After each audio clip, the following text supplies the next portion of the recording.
want to tell you about a plan you can follow which takes only a little time each day, 5 days a week, and which brings results out of all proportion to the time spent. For a moment, consider the things your mind has brought you. Everything you have, your work, your relationship with your family and others, your philosophy of life, all come to you as a result of using your mind. Now consider the estimate made by experts. You have probably been operating on less than 10% of your mental capacities, much less.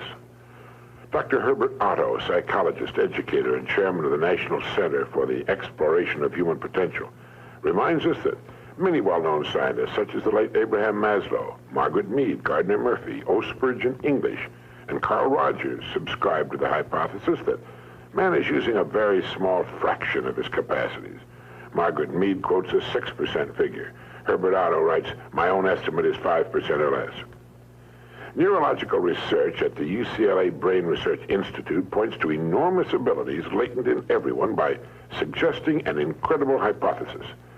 The ultimate creative capacity of the human brain may be, for all practical purposes, they pointed out, infinite. To use the computer analogy, man is a vast storehouse of data. But we have not learned how to program ourselves to utilize these data for problem-solving purposes. Yefremov, the eminent Soviet scholar and writer, says man under average conditions of work and life uses only a small part of his thinking equipment. If he were able to force our brain to work at only half its capacity, we could, without any difficulty whatever, learn 40 languages, memorize the large Soviet encyclopedia from cover to cover, and complete the required courses of dozens of colleges. Now, this statement is hardly an exaggeration.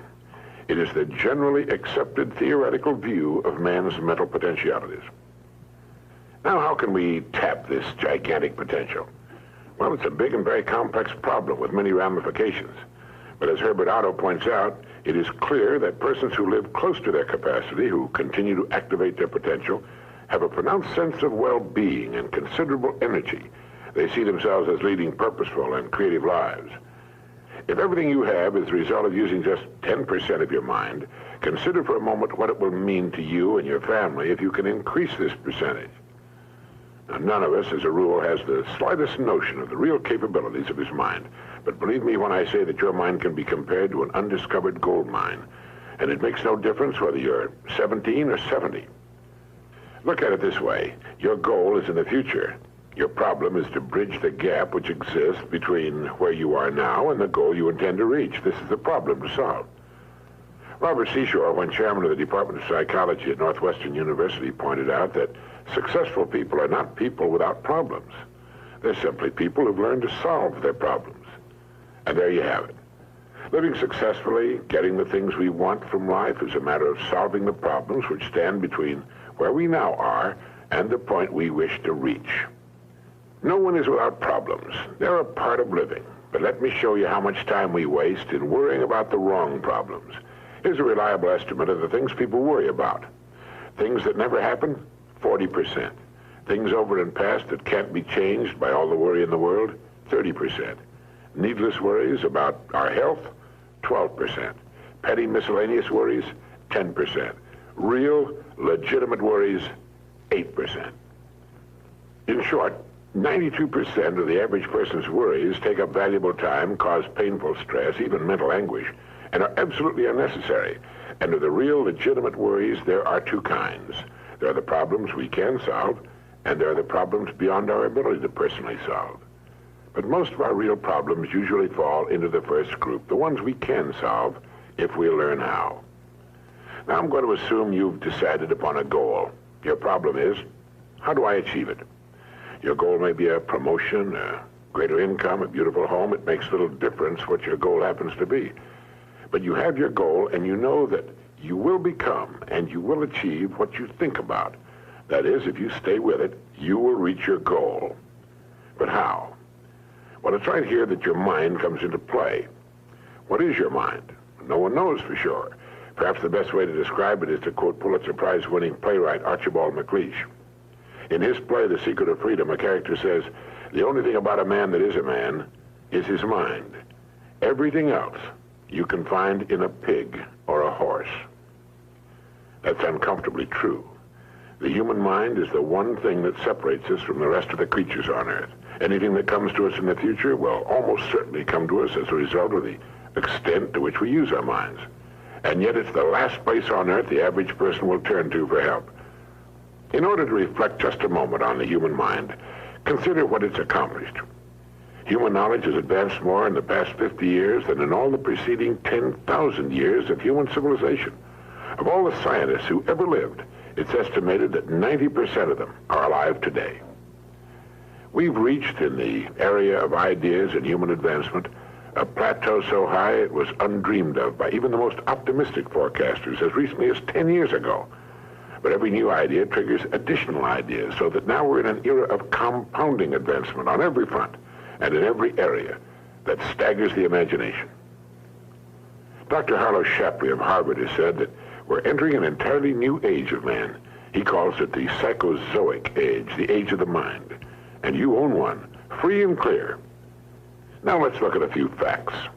Now, the average working person has at his disposal an enormous amount of free time. In fact, if you total the hours in a year and subtract the sleeping hours, if he sleeps 8 hours every night, you'll find he has almost 6,000 waking hours, of which he spends less than 2,000 on the job.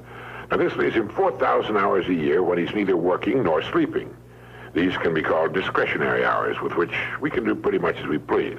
At least, our minds are free. Now, so you can see the amazing results in your life, I want to recommend that you take just 1 hour a day, 5 days a week, and devote this hour to exercising your mind. Pick 1 hour a day on which you can fairly regularly count. And during this hour every day, take a completely blank sheet of paper. At the top of the page, write your present primary goal, clearly, simply. Then, since our future depends upon the way in which we handle our work, write down as many ideas as you can for improving that which you now do. Try to think of 20 possible ways in which the activity that fills your day can be improved. You won't always get 20, but even one idea is good. Now remember 2 important points with regard to this. 1, this is not particularly easy, and 2, most of your ideas won't be any good. Now, when I say it's not easy, I mean it's like starting any new habit. At first, you'll find your mind a little reluctant to be hauled up and out of the old familiar rut. But as you think about your work and ways in which it might be improved, write down every idea that pops into your mind, no matter how absurd it might seem. Let me tell you what will happen. Some of your ideas will be good and worth testing. The most important thing this extra hour accomplishes, however, is that it deeply embeds your goal into your subconscious mind, starts the whole vital machinery working. And 20 ideas a day, if you can come up with that many, total 100 a week, even if you don't think on weekends. An hour a day, 5 days a week, totals 260 hours a year, and still leaves you 3,740 hours of free leisure time. Now, this means you'll be thinking about your goal and ways of improving your performance, increasing your service, 6.5 full extra working weeks a year. 6.5 40-hour weeks devoted to thinking and planning. Can you see how easy it is to rise above the so-called competition? And will still leave you with 15 hours a day to spend as you please. Starting each day thinking, you'll find that your mind will continue to work all day long. You'll find that at odd moments, when you least expect it, really great ideas will begin to pop into your mind. And when they do, write them down as soon as you can. Just one great idea can completely revolutionize your work and, as a result, your life. If you want to develop the muscles of your body, you take daily exercise of some sort. Well, the mind is developed in the same way, except that the returns out of all conceivable proportion to the time and energy spent. I've used this system for years, and it's given me some of the most gratifying and rewarding experiences of my life. And it costs only 5 hours a week. 5 hours out of 168. Is it worth it? It's like spending 5 hours a week digging in a solid vein of pure gold, because your mind is all of that and much more. Each time you write your goal at the top of the sheet of paper, don't worry or become concerned about it. Think of it as only waiting to be reached, a problem only waiting to be solved. Face it with faith and bend all the great powers of your mind toward solving it. And believe me, solve it, you will. Now let's briefly recap. This week, start spending 1 hour each day getting as many ideas as you can. Try for 20 a day on ways to improve what you're now doing. Remember, the achievement of your goal very likely depends upon it, as does your whole future. 2, if everything you now have is the result of using, say, 5 to 10% of your mental abilities, You can imagine what life will be like if you can increase this figure to 20% or more. 3, successful people are not people without problems. They're simply people who've learned to solve their problems. 4, don't waste time and energy worrying about needless things. 40% of them will never happen, 30% have already happened and can't be changed, 12% are needless worries about our health, 10% are petty miscellaneous worries, and only 8% are real. Try to separate the real from the unnecessary and solve those which are within your ability to solve.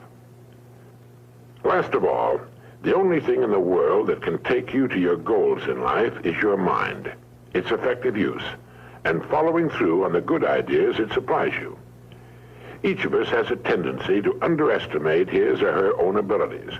We should realize that we have, deep within ourselves, a reservoir of great ability, even genius, that can be tapped if we'll just dig deep enough. It's the miracle of your mind.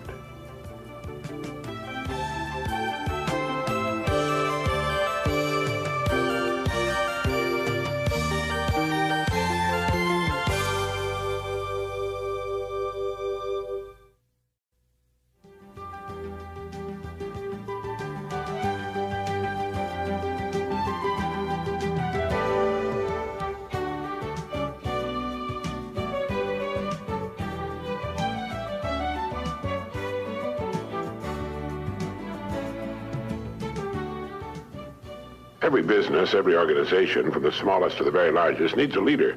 They have their committees, their echelons of command, and perhaps a widely dispersed group of semi-autonomous divisions. But the overall company and each of its divisions must have strong and able leadership.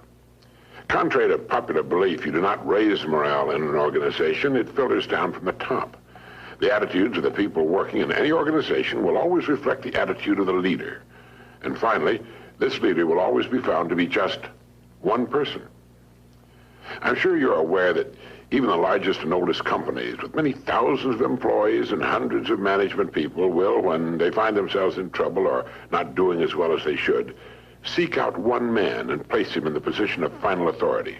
The whole company, the board of directors, and perhaps thousands of stockholders all look to this one person for leadership and success. Wherever you find a successful going concern, whether it's a government, a business, a club, or a well-organized home, you find behind its success an outstanding leader. This is the most valuable person in society. In industry, he makes the wheels turn, the entire economy work. This is the man who's been responsible for the growth of nations and their position in the world. He's the employer of millions. He's the dreamer, the planner, and a clock to him is something that other people watch. You'll find him working early and late, and when he's not working, he's usually planning. Back during the Depression of the 30s, the phrase most often heard by employers was, "I'll do anything." Millions were unemployed.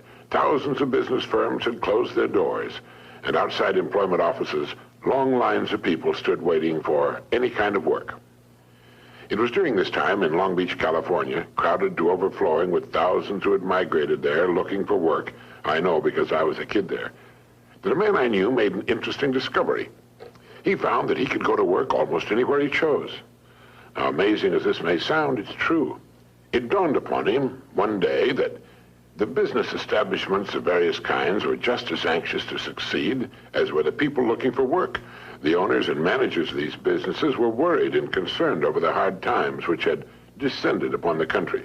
And a great many of them were looking for someone to come to their aid, the person who would somehow show up and solve their business problems. But all they heard was people asking for work and saying, "I'll do anything." These people were asking for a paycheck from a man who was very likely teetering on the brink of financial ruin himself. And so signs appeared in windows all over the land, reading, "No help wanted." This was a negative form of advertising, and while it kept the plaintive hordes away from the door, it also hurt business. Well, this friend of mine decided to become a part of the solution instead of a part of the problem. And his method was simple, and it worked like a charm. He selected the kind of business he felt he would like to work in and in which he could build his career. He then devoted a month to finding out all he could about that particular business. He talked to other people in the same line. He heard their problems and what they felt was wrong. He talked for hours, asking questions about what they felt was needed and so on. He went to the public library and read everything he could find on that industry. And then he began to think of ways and means by which this business might be improved. When he was ready, and finally made his call on the company for which he decided to work, instead of asking for a job, he said something like this: "I believe I know of several ways in which your business can be greatly increased, and I'd like to talk to you about them." Well, here he was, selling the one thing on earth in which his prospect was most interested. The fact that he now knew a good deal about the man's problems permitted him to talk intelligently.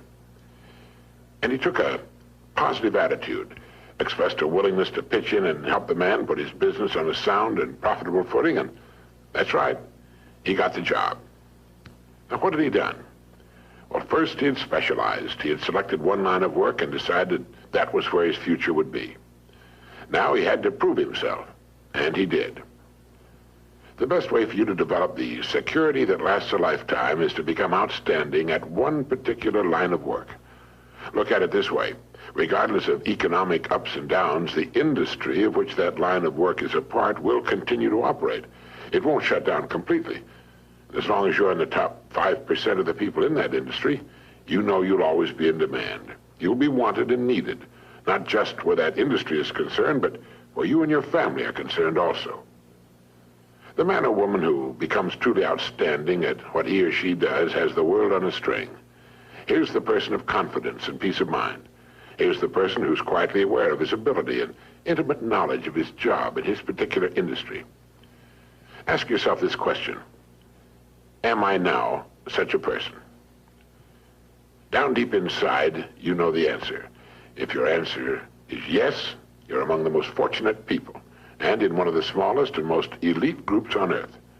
If your answer was no, it can be turned into a yes in a surprisingly short time.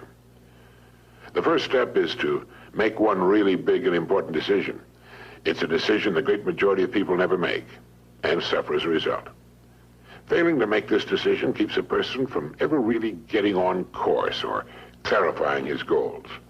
If you make the decision I'm now going to recommend, you can take a deep breath, give a comfortable sigh of relief, fix your eyes firmly upon your target, and go to work relaxed, comfortable, and sure in the knowledge that the success you seek will be yours.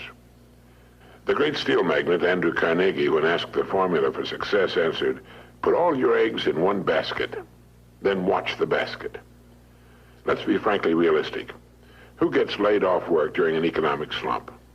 Well, what gets thrown over the side when a ship is in danger of going down?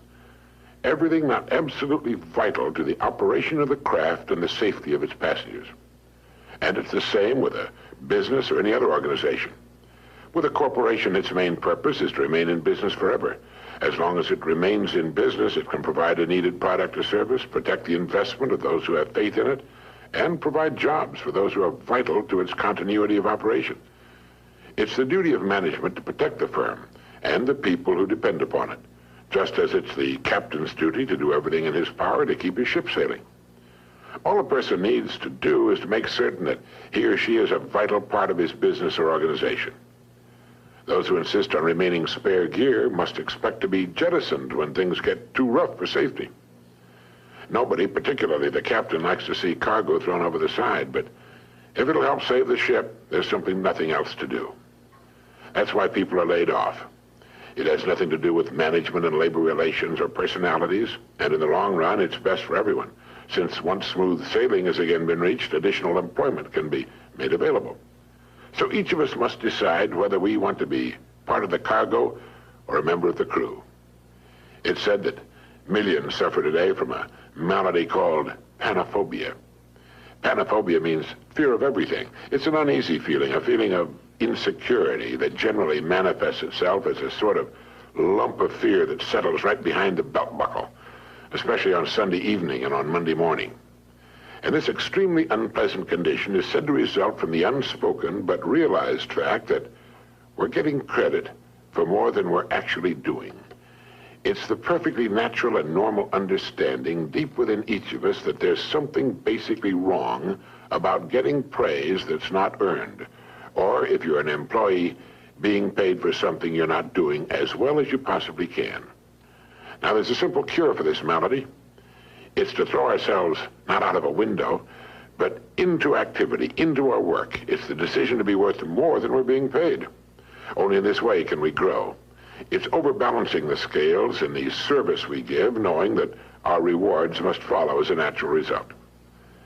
Now, anyone who will be honest with himself realizes that he's been happiest and most satisfied after having successfully completed a difficult job. You know, a leader is a person who can help others. A leader is any person who realizes the importance of becoming a bigger and better person with the passing of every day, week, and month. A leader takes the responsibility of his own growth. He's a planner, a thinker, a doer. Now, each of us can become such a leader in his own area of activity. It's not difficult, and in the long run, it's easier for us and on us than what at first may appear to be the easier of two courses. Simply fix your eye upon your goal, visualize it with every ounce of your being, and courageously set out toward it. Become a kind of sponge for information which will help you on your way. You don't have to waste years making the mistakes others have made before. You'll be surprised at how quickly you'll reach your goal. But don't be impatient. Know and have faith that what should come to you will come to you in the right time. Everything in the world works on the side of the person who works with nature's laws. And above all, if you should forget everything else, remember that everything about you, everything you will ever have, know, or experience in any way, operates as a result of a law that is true and unchanging, the law of the stars and of the balance of the world. As Emerson wrote, let him learn a prudence of a higher strain.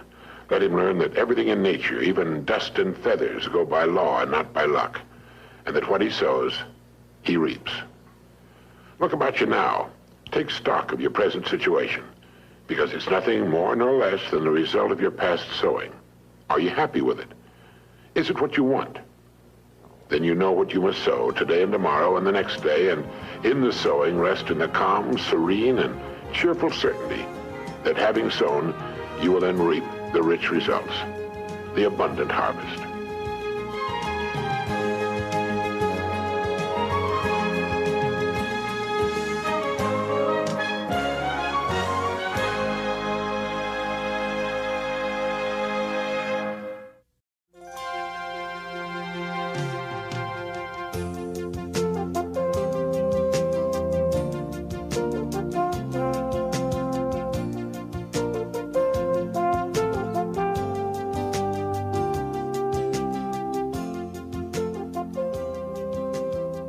In the year 1843, a man was born who, during his lifetime, was to have a profound effect on millions of people. His name was Russell Herman Conwell. He became a lawyer, then a newspaper editor, and finally a clergyman. Well, one day, a group of boys came to Dr. Conwell at his church and asked him if he would be willing to instruct them in college courses. They wanted a college education, but lacked the money to pay for it. He told them that he'd do all he could, and as the boys left, a thought, an idea began to form in Dr. Conwell's mind. He asked himself, why couldn't there be a fine college for poor but deserving young men? Well, here was a great idea, and he went to work on it at once. Almost single-handedly, Dr. Conwell raised $7 million with which he founded one of the world's leading universities. And he raised the money by giving more than 6,000 lectures all over the country, and in each one of them, he told the story called Acres of Diamonds. The story was the account of an African farmer who heard tales about other settlers who had made millions by discovering diamond mines. And these tales so excited the farmer that he could hardly wait to sell his farm and search for diamonds himself. So he sold his farm and spent the rest of his life wandering the vast African continent, searching unsuccessfully for the gleaming gems which brought such high prices on the markets of the world. Finally, in a fit of despondency, broke and desperate, as I remember the story, he threw himself into a river and drowned. Now, meanwhile, the man who had bought his farm one day found a large and unusual stone in a stream which cut through the property. And the stone turned out to be a great diamond of enormous value. And he then discovered that the farm was covered with them, and it was to become one of the world's richest diamond mines. The first farmer had owned literally acres of diamonds, but had sold them for practically nothing in order to look for them elsewhere. if he'd only taken the time to study and prepare himself, to learn what diamonds looked like in their rough state, and had first thoroughly explored the land he owned, he would have found the millions he sought right on his own property. The thing about this story that so profoundly affected Dr. Conwell and subsequently millions of others was the idea that each of us is, at this moment, standing in the middle of his own acres of diamonds. If we will only have the wisdom and patience to intelligently and effectively explore the work in which we're now engaged, we'll usually find that it contains the riches we seek, whether they be financial or intangible or both. There's nothing more pitiful to my mind than the person who wastes his life running from one thing to another, forever looking for the pot of gold at the end of the rainbow, and never staying with one thing long enough to find it. No matter what your goal may be, perhaps the road to it can be found in the very thing in which you're now engaged. You see, the average man believes some businesses are better than others, instead of realizing the truth that there are no bad businesses. There are just those people who don't know enough to see the opportunities in the work they're in. No matter what our work happens to be, it's our business. We're the manager. If there seems to be no future or opportunity in it, it isn't always because it's not there, but perhaps only because we can't see it. A farmer once poked a tiny pumpkin into an empty jug. The pumpkin grew until it completely filled the jug and could grow no more. When the farmer broke the glass, he had a pumpkin exactly the size and shape of the jug. If we're not careful, each of us can do a similar thing. We can mistakenly poke ourselves into jugs that limit our growth. But it is we who do the poking, not the job, not the company, nor the territory, nor the economy, nor the times. We do it. People who become outstanding at their work are those who see their work as an opportunity for growth and development, and who prepare themselves for the opportunities which surround them every day. Preparation is the key. This means becoming so good, so competent at what we're now doing, we will actually force the opportunities we seek to come our way. It takes imagination, creative imagination, to know that diamonds don't look like diamonds in their rough state, nor does a pile of iron ore look like iron or steel. Great opportunities lurk constantly in every aspect of the work in which we now find ourselves. In order to begin prospecting your acres of diamonds, start to develop a faculty called intelligent objectivity, the ability to stand off and look at your job as a stranger might, a stranger who considers your pasture greener than his own. To do this, start at the beginning. Within the framework of what industry or profession does your job fall? Do you know all you can know about your industry? How did it begin? Why did it begin? Who started it and when? What's your industry's annual dollar volume? How fast has it grown during the past 20 years? What's its projected growth during the next 10 years? In short, start now to become a student of your industry. You'll be amazed at the results. In 5 years or less, you can become a national expert in your field. And it's the experts who write their own tickets in life. Surveys indicate that the great majority of people seem to look at their jobs as being as far as they can go, as the end of the line. They need to realize how really desperately an expanding and dynamic industry needs and seeks the uncommon person who is prepared to share in its growth, how richly it will reward this person of vision and action. On the other hand, those who are not preparing and growing are not just standing still.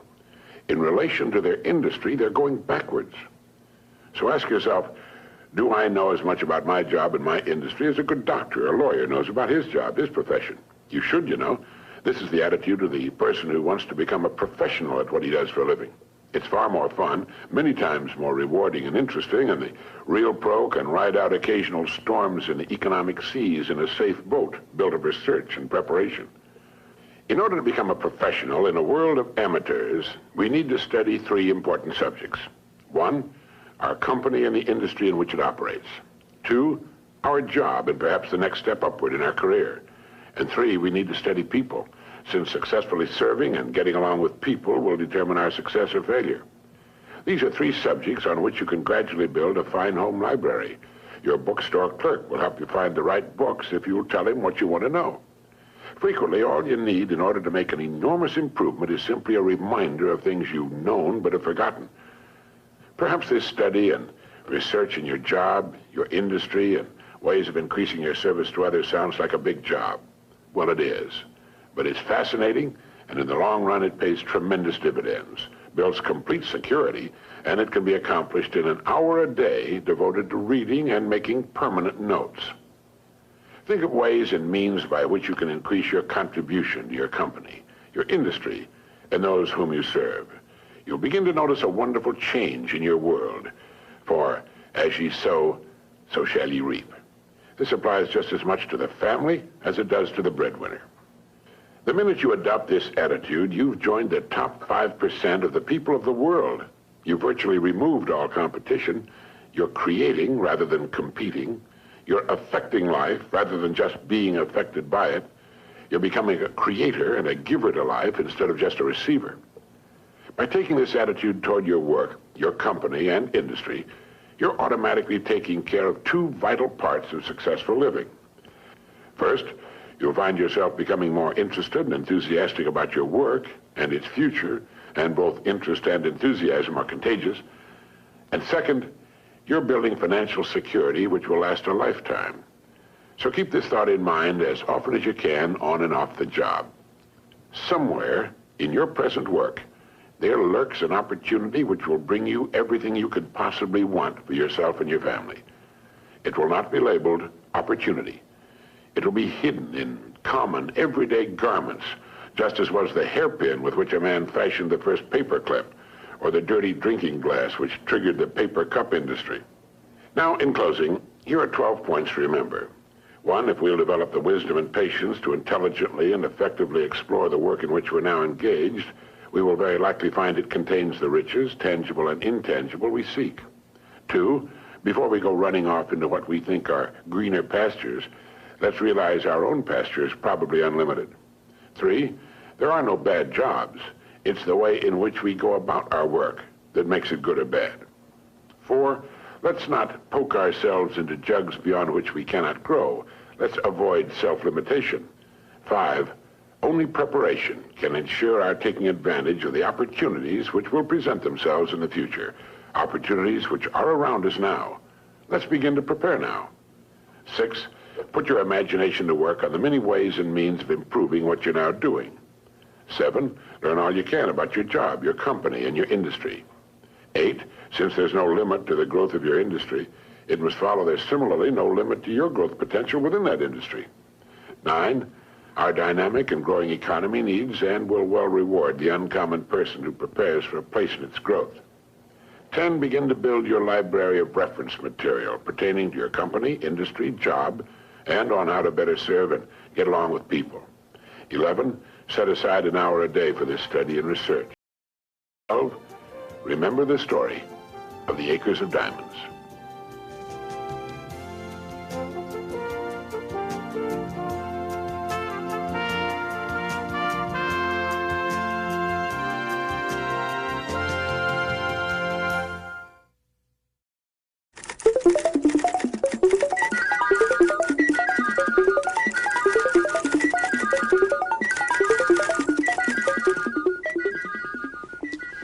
A father sat down for a chat with his 16-year-old son. The father's a good friend of mine and an excellent salesman, so he had a pad of paper and a pen with him, because it's always better if you can illustrate your point while you're making it. And while his son watched with interest, Jim drew a fairly good likeness of a goose. And behind the goose, he drew 3 eggs.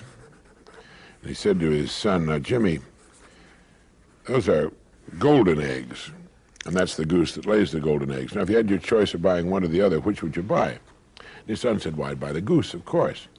Of course you'd buy the goose, his father said. You'd invest your money in the goose because it could go on laying those golden eggs for years. Sure, his son said, anyone would.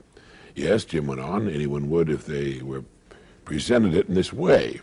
But the fact of the matter is, son, that most people have the exact opportunity, and yet they invest in eggs instead of the goose.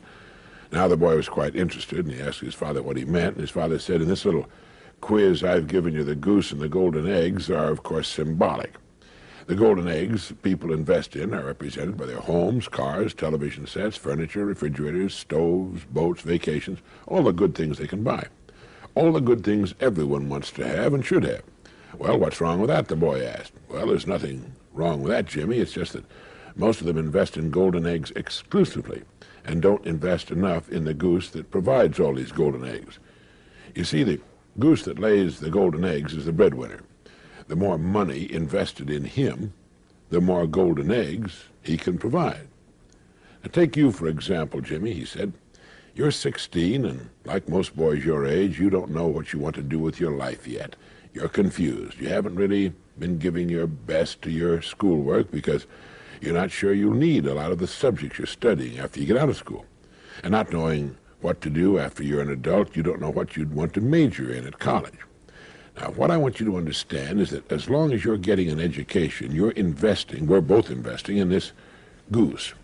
The more we invest here, the more golden eggs you'll be able to provide for yourself and your family someday. And if you're really smart, you'll never stop investing in the goose, even after college. Each year, you'll invest a percentage of your income in your continuing education.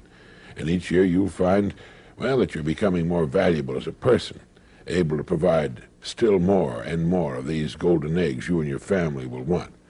Do you understand that, Jimmy? The boy was silent a long time, and he said, "Yes, I think I do, Dad. I think I do." Now, just a moment for this message.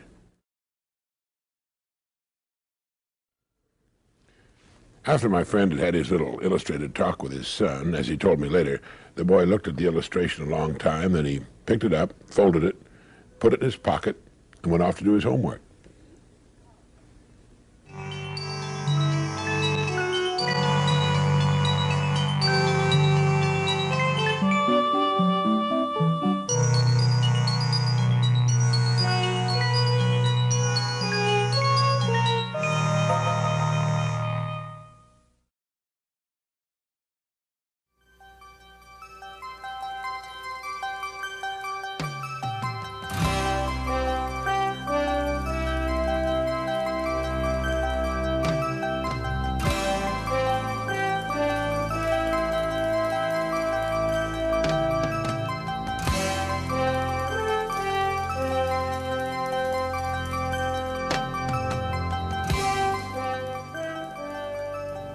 I'm sure you find it as amazing as do the rest of us that the great majority of people have to learn things the hard way. It's only natural to think that if a great discovery were made in a particular generation, all the succeeding generations would know about it and utilize it for their own good. But in many things, such is not the case. It's true with inventions and discoveries which obviously affect our lives, but it frequently is not true when it comes to the great laws which determine the direction of our individual destinies. One time, a group of laborers was hired to work on a farm. These people came from a very small, remote village where motor vehicles were still very scarce. They were enjoying a new experience of being transported on the back of a truck when they came to the place where they thought they were supposed to get off. Well, without giving it a thought, apparently, they simply stepped off the back of the speeding truck. Now, fortunately, they fell on a soft dirt road, not a paved highway, but even then, the results of their unconventional method of disembarking were, to say the least, surprising. They went bounding, spinning, sliding, and cartwheeling along the dusty road for quite a distance before gravity and friction, working together, finally brought them to an astounded halt. Well, none was seriously injured. In fact, by the time the terrified driver got back to them, they were laughing uproariously about the whole thing. The truck driver, in explaining the incident later, put the blame on their never having ridden in trucks before. Well, that's the obvious answer, but not the right one. The amazing circus tumbling act on a remote farm road had been caused by ignorance of a law that operates the same whether a truck, a boat, an airplane, or any moving body is involved. Sir Isaac Newton gave us the law, and it goes like this. A body in motion tends to remain in motion until acted upon by an outside force. When the workers stepped off the back of the speeding truck, they were going the same speed as the truck itself. The outside force was gravity, which pulled them down to the road, still traveling at the same speed. And, well, you get the idea. They had been hurt, confused, frightened, and turned upside down because of their ignorance of a law of physics. They might have been killed. Now, all over the world, there are millions of people who are being hurt, confused, frightened, and whose lives are turned upside down because they don't understand the principal law on which everything in the universe operates. The law of cause and effect. This law has been written thousands of times by the greatest minds the world has produced, and as a result has appeared in many forms. For our purposes, it might best be put this way. Our rewards in life will always match our service. It's another way of saying, as ye sow, so shall ye reap. And it's been written in many ways, in every language on earth. I like to think of this law in the form of a giant apothecary scale. One of the bowls is marked service, and the other is marked rewards. Now, whatever we put into the bowl marked service, the world will match in the bowl marked rewards. If any person alive is discontented with his rewards, he should examine his service. Action, reaction. As ye sow, so shall ye reap. What you put in will determine what you must get back in return. So simple, so basic, so true, and yet so misunderstood. If a business is not expanding to the quick and exciting tempo of the times, it must examine its contribution, its service. If a person is unhappy with his income, he must examine and reevaluate his service. Never before in the history of the world have human beings been so interdependent. It's as impossible to live without serving others as it would be to live if others were not constantly serving us. And this is good. The more closely knit this interdependence becomes, the greater will be human achievement. We all seek rewards, and we should understand that rewards come in two forms, tangible and intangible. That is, rewards include the money we earn, the home we buy, the car we drive, the clothes we wear, and they also include the way we feel, our happiness, our peace of mind, our inner satisfaction, the people we meet and enjoy. But remember this, whatever it is you seek in the form of rewards, you must first earn in the form of service to others. All attempts to abrogate, to sidestep this law will end in failure, frustration, and if maintained long enough, ultimate demoralization. We can see this frustration on every side. We can see it in the tense, strained, and nervous faces, in the mountains of tranquilizers which are consumed every day. And we can also see it in the slack, bovine-like faces of those who have found the whole thing too complicated and have simply given up, surrendered to the push and pull of circumstances. How much of this do you suppose is due to misunderstanding or ignorance of this simple and wonderful law of nature? It's my belief that a great deal can be traced to this cause. Now, do you understand this law, fully understand it, intellectually and emotionally? If you do, you can chart a wonderful course through life. Just as the field worker stepped off a speeding truck, just as a child will put its fingers in the way of a closing door, just as a speeding driver discovers he's not going to make the curve, how many times have you been confounded because you acted contrary to the rules, not just the rules of man, but the rules of nature? How many times have you been in the position of the man who sat in front of the empty fireplace and said, "Give me heat, and then I'll give you some wood"? People seem to be divided into those who understand that the wood must be put in before they can expect warmth, and those who feel they should get warmth whether they put anything in or not, or who feel they should get maximum heat from too small a supply of wood. A man's discontent can be said to be represented by the distance between what he has and what he wants. Once he's achieved that which he wants, the odds are good that he'll want still more, for that's the way of people, and that's good. That's a healthy sign.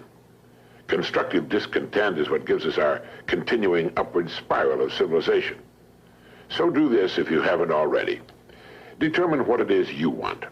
Look objectively at the place in which you now find yourself. Consider the distance separating you from your goal, and determine ways of increasing your service so you will build a bridge across it. This puts thinking and creative activity into living. It also assures us that our goals can be achieved by individual effort. A person's world can be compared to a plot of ground. It exists, it's there. It has inherent within itself an amazing potential, and it's prepared to react to man's every action. In fact, it must. Now, whatever your job happens to be, think of it for a moment as this plot of ground. Planting the plot is only the first step. We are given the plot, and that's all we should be given. It's what we do with it that will determine its degree of greatness and success. It's like the story of the preacher who was driving by a beautiful farm. The fields were cultivated and abundant, with well cared for crops. The fences, house, and barns were clean, neat, and freshly painted. A row of fine trees led from the road to the house, where there were shaded lawns and flower beds. It was a beautiful sight to behold. So when the farmer working in the field got to the end of a row near the road, the preacher hailed him and said, "God has blessed you with a beautiful farm." The farmer stopped and thought a moment and replied, "Yes, he has, and I'm grateful. But you should have seen this place when he had it all to himself." You see, the farmer understood that he had been blessed with a fine farm, but he was also aware that it was his own love and labor which had brought it to its present state. In thinking of ways of increasing your service, read books on your specialty. Read what others have found to work well for them. But at the same time, think of original and creative ways of increasing your service, ways that are unique with you and the way you are. Each morning and during the day, ask yourself this question: how can I increase my service today, knowing that my rewards in life must be in exact proportion to my service? Now do this every day and you will have started to form one of life's most valuable habits. Horace Mann wrote, "If any man seeks for greatness, let him forget greatness and ask for truth, and he'll find both." You see, you can cut away all the confusion and complications and nagging worries and vague, half-formed fears by returning to the great truth, the great laws, the great verities on which all success, all accomplishment, the whole world is built. If you're worried about your income or your future, you're concentrating on the wrong end of the scale. Look at the other end. Concern yourself only with increasing your service, with becoming great where you are, and your income and your future will take care of themselves. In William James' essay on Vital Reserves, he wrote, "Compared with what we ought to be, we're only half awake. Our fires are damped, our drafts are checked. We're making use of only a small part of our possible mental and physical resources." Stating the thing broadly, he went on, "The human individual thus lives usually far within his limits. He possesses powers of various sorts which he habitually fails to use. He energizes below his maximum, and he behaves below his optimum." All right, how can we correct the situation? William James gave us the answer. He wrote, "Either some unusual stimulus fills them with emotional excitement, or some unusual idea of necessity induces them to make an extra effort of will. Excitement, ideas, and efforts, in a word, are what carry us over the dam." All right, let your goal represent the excitement. Your ideas and efforts will weigh down the service end of the scale, and the rewards must and will follow. They'll be yours. They are yours the moment you realize this truth.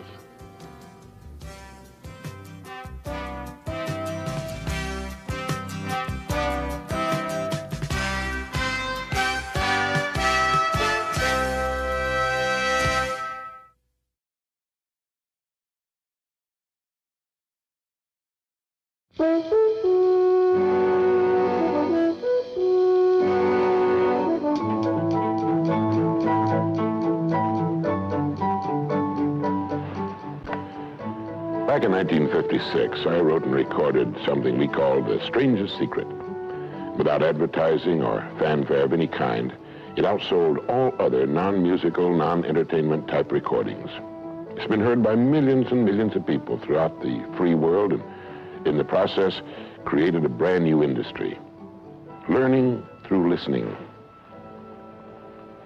On one of these solid-state cassette tape players. This player has revolutionized the learning process. Now people listen in their automobiles while driving to and from work and on sales calls, time that was formerly wasted, on their commuter train with the little earpiece, in the bathroom while shaving in the morning, at the dinner table with the children gathered around the table and the whole family together for a change. This has made a tremendous difference in the business of learning. But getting back to The Strangest Secret, what makes a bestseller? What was there about that recording that caused millions of people to want to hear it over and over again and let their children hear it and play it for their employees and their sales forces? Well, I'm making a talk here today in which I'll cover the highlights and philosophy of The Strangest Secret, and I'd like to invite you to join us, and I hope you find it of some value.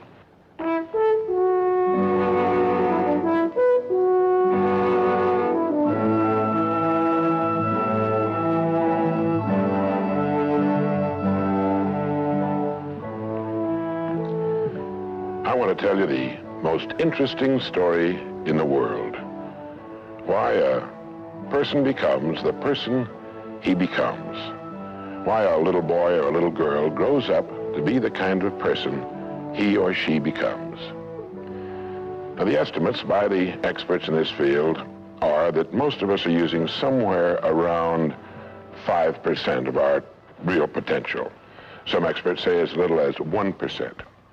It means that we're only giving about 5% of ourselves to what we're doing, to our days, our work, our families, everyone we know, our entire environment. But it also means that we're only experiencing 5% of the fun, 5% of the joy, 5% of the rewards we could be knowing, or less.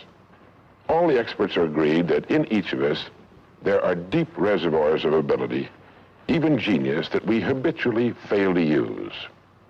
Why? We know that most people desire by nature to succeed. But what is success? What is this word that has become so famous in the world? What does it mean? Most people don't know what success is all about. And since they don't know what it's about, they really don't know where to look for it. Success is really nothing more than the progressive realization of a worthy ideal.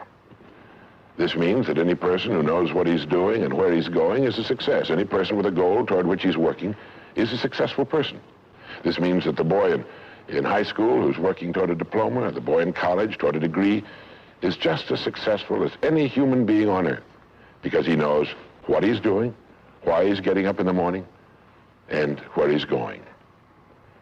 But conversely, if a person doesn't know what he's working toward, what it is he wants, doesn't have a goal toward which he's working, then he must, at least by this definition, be called unsuccessful.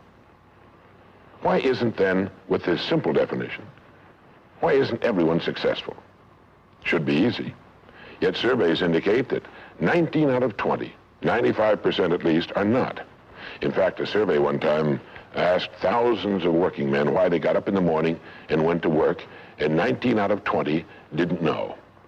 19 out of 20 working people didn't have the foggiest notion of why they got up in the morning and went to work.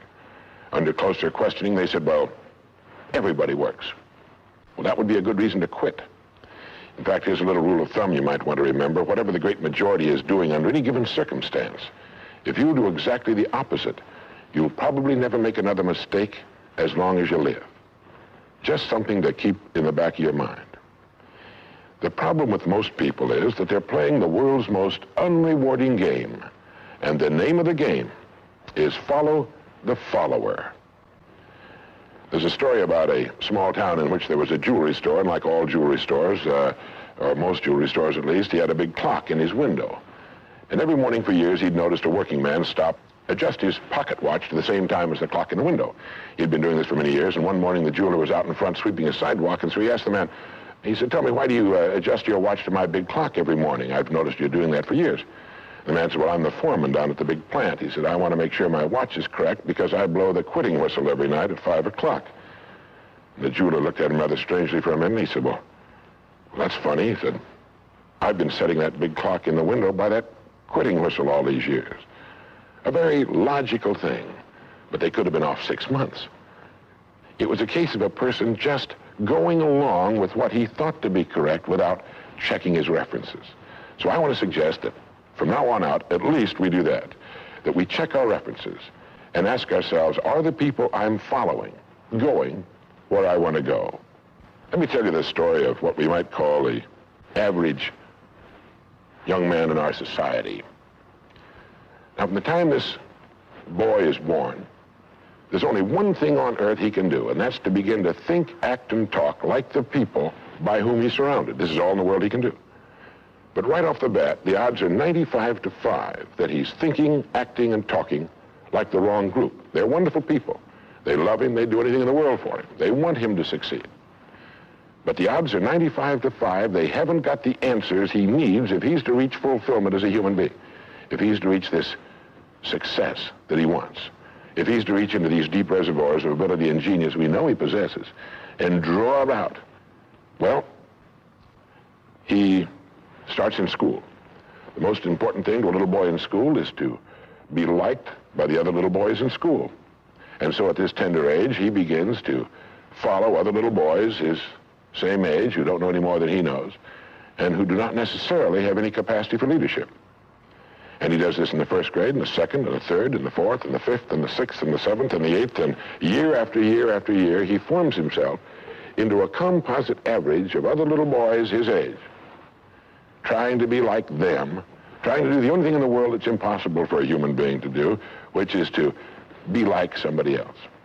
Now, let's say he goes all the way through school, usually goes in the military service. Again, he's caught in a vice-like grip of conformity. Now, let's say he's 25 years old, out of school, out of service. What's he going to do? As a rule, he'll go back to his hometown, unless he's married, in which case he'll go to his wife's hometown. But let's say he goes back to his own hometown, he's single, he doesn't know quite what to do, and he's standing on a corner one morning, and a friend that he knew in school comes up and says, "Hi there, Charlie, what are you doing?" He says, "Nothing."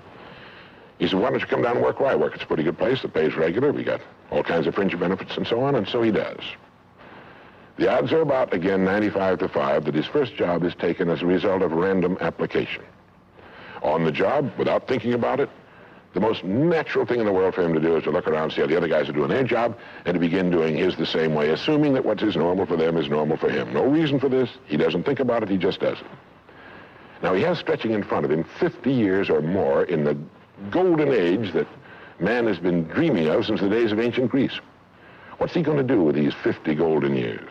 Well, let's take a close look at him. We know that he works 40 hours a week, as a rule. 40 hours a week, which leaves him 72 hours a week when he's neither working nor sleeping. 72 free, discretionary hours each week to do with as he pleases. Now, at this point, of course, he's married. He has his little house and his little car. And this is about what he does with his free 72 hours every week. He'll do what the other fellows are doing with their free 72 hours every week, which is virtually nothing at all. On a typical day, he'll quit right on the dot, get in his little car, go to his little house, go in his little kitchen, kiss his little wife, and say, "I'm tired." They've even figured out why he says that. The experts believe that he used to hear his father say that back when men used to get tired working during the day, and he picked it up and he repeats this every night when he gets home. He bolts his little meal and then heads for the living room where he turns on his escape box. Click. Takes 15 or 20 seconds for the screen to light up, a period of time he finds interminable, but he gets through it somehow. Maybe kicks the dog, a thumb through a magazine or something. Then the screen lights up, and he does too a little bit, and there in front of him, he sees people in all kinds of funny old-time costumes, all killing each other at a great rate. One expert has agreed that the average family can see more death and bloodshed and carnage on his television set in a week than Crassus saw when he crucified 6,000 prisoners on the southern road to Rome. But you know how those experts are. He could certainly be off one or two. But he sits there for about 5.5 or 6 hours. 25% of all free time now is spent in front of the tube, according to the latest statistics. Now, there's nothing wrong with this particularly, except that he's watching other people who are earning excellent incomes in the pursuit of their careers, while he doesn't make a nickel, and gets the only two things you can get from watching TV on that kind of a schedule. He gets red eyes and a hollow head. Now, this is not meant to be an indictment of television. I've got a couple of television sets at home, too. I have a couple of cars at home, too, but I don't go home at night and drive around the block for 6 hours. If there's someplace I want to go, fine. My car will take me there. If there's a great program, like a golf match or something like that, I want to see it. But he sits there for 6.5 hours until finally his wife, who's a little more practical than he is, taps him on the shoulder and she said, "Charlie, I think it's about time you went to bed. You've got to get up in the morning and go to work." And he's okay, and he shuts it off. He knows how to do that. He just shuts it off and goes to bed. Next morning he gets up and he does this all over again. He does this every day for 40 years. At the end of 40 years, he's retired, which always kind of catches him by surprise. No one's ever figured that one out either. And then he dies at 85 or 90, the way medical science is moving us along, out of sheer boredom. Well, what's the problem? Is there a tragedy here? Not really, if that's the way Charlie wants to spend his life, our mythical, hypothetical young man. If he wants to spend his life that way, that's his business. He lives in a free society, he can do anything with it he wants. But there's a terrible tragedy here if he's living that way because of the total lack of a decision. If he's living that way simply because he's still doing what he was doing in the first and second grade, and that's going along with the fellows up and down the block on the unspoken assumption that they know how to live, then there's a real tragedy there, because they've never known how to live, not in all the recorded history of mankind. He never finds out who he is. He never reaches into the deep depths of his abilities, his talents. He never learns that he can have just about anything he wants in the world, that he can call his own shots, tell his own fortune. And it's kind of a pity. Well, what's needed? Well, what's needed I think, is a checklist, like an airplane pilot uses. I think that living successfully is as important as flying an airplane. And here's some of the things that I think should be on that checklist that could help this man live a more meaningful, more interesting, more exciting, more enjoyable life. The first thing that he ought to have on his checklist, in my opinion, is the word a goal. A man without a goal is like a ship without a rudder. He doesn't know where he's going. He then belongs to that 95% that is just living day by day, month after month, like a starfish or an amoeba. He needs to know where he's going. Back in the early days of navigation, sailors used to see a strange sight in the Antarctic. They'd see a giant iceberg towering high out of the sea, and it would be moving against the wind. The wind would be blowing this way. The great iceberg would be moving right into the teeth of the wind. And this, of course, frightened the sailors whose ships were powered by the wind, until it was discovered that, of course, only a fraction of the great berg was visible, and that its huge, ponderous roots were caught in the great currents of the ocean. And it was being borne purposefully along its way, regardless of the winds and the tides on the surface. Well, this is what a man needs. He needs his roots deep in a great mainstream of his own choosing, and then he'll move along his way, regardless of the winds on the surface of his life or short-term expediency, and he'll get to where he's going. The second word on our checklist might be the word attitude. It's been called the most important word in any language in the world, because it's our attitude toward our world, toward all the people in it, that will determine the world's attitude and all the people's attitude toward us. It's a simple thing. Most of us know it, but we tend to forget it. People will react to us according to our attitude. And our attitude is the greatest gift we can be given. You know, the little creatures of the world were given a wonderful gift by Mother Nature called protective coloring, in which they can blend into their background without being seen. But man was not given this great gift, because man was given an incalculably greater one. Only man has the godlike power to make his surroundings change to fit him, because his environment will change as he changes.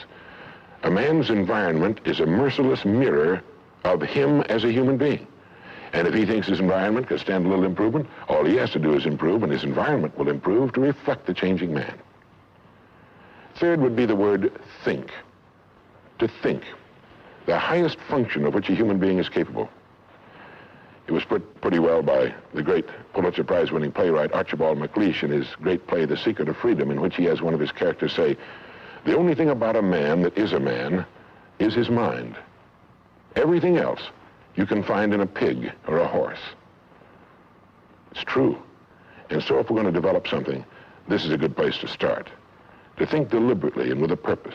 To spend a little time each day before a blank sheet of paper with our goal perhaps written at the top, and come up with some fresh, new, and exciting ideas. The next point on our checklist you might call the law of laws. That's what Emerson called it, this great old law of cause and effect. That our rewards in life will always be in exact proportion to our contribution, to our service. We all know this, really. We tell our children in Sunday school that as ye sow, so shall ye reap, but we forget that that's true. If a man is unhappy with his rewards, all in the world he's got to do is find ways of increasing his contribution, his service. It's like the story of the preacher who was driving down a country road, and all of a sudden he came to the most magnificent farm he'd ever seen in his life. It was beautiful. And so he saw the farmer approaching the road on his tractor, and so he hailed him, and he said, "My good man," he said, "God has certainly blessed you with a magnificent farm." And the farmer thought for a moment, and he said, "Yes, you're right, he certainly has. But you should have seen this place when he had it all to himself." And the preacher had his sermon for the next Sunday. He realized that all the farmers up and down that road had been given the same land, but one man had made something great out of it. Well, all of us are given the same land. We're given a human life, and each of us can make something great out of it, too, if we want to. The next point might be simply the word truth. Since everything we do has an equal and opposite reaction, unless what we're doing is based on truth, we're building on sand, and it can't stand. The next point would be R&D, research and development. None of us would want to work for a company or invest our money in a company that didn't have a very viable research and development department. That is, pumping a good percentage of its profits back into research and development because its future depends on it. But so does a man's. And you might ask yourself, how much of your own take-home pay have you spent during the past year for materials calculated to make you smarter this year than you were a year before. Calculated to make you a little better, a little bigger as a human being, to perhaps love a little more and hate a little less and do a little better job than you did a year ago. How much money are you pumping back into yourself and your future? It's worth thinking about. And finally, the strangest secret. At the beginning, I said, what makes a child grow up into the human being he becomes? Well, this is the reason for that. Of course, he's the confluence of a genetic pool that goes back for thousands and thousands of years. His environment has an influence on him, of course. But what makes him become the person he becomes is that he becomes what he thinks about most of the time. It's as simple as that. We become what we think about most of the time. And that's the strangest secret. This is why thinking is so vital. This is why a goal is so important. Because we will become that. This is why people who set goals achieve them. The trouble with men is not in achieving their goals. They do that. It's in establishing them. Well, that's about it. I think it's good to remember that if we just go along with the crowd, we won't wind up with much more than the wish that we could do it all over again, and as far as we know, you can't. If we want to amount to anything as individuals, we need individual goals, individual thinking, individual actions, and we must never conform to the big group. We must love them, we must help them, we must serve them, because our whole success will depend on our ability to do these things. But never lose our own individuality and our identity by permitting ourselves to become submerged in what has historically proved itself to be little more than a suffocating sea of indirection and purposelessness. If we want to emulate someone, fine, but let's be choosy in whose steps we follow. It's the only life we've got. And remember to think. Imagination is everything, and we can become what we can imagine. If you find yourself getting depressed and down at the mouth, as we all get once in a while, you might want to remember this quotation by Dean Briggs. He said, "Do your work. Not just your work and no more, but a little more for the lavishing's sake. That little more which is worth all the rest. And if you suffer as you must, and if you doubt as you must, do your work. Put your heart into it, and the sky will clear.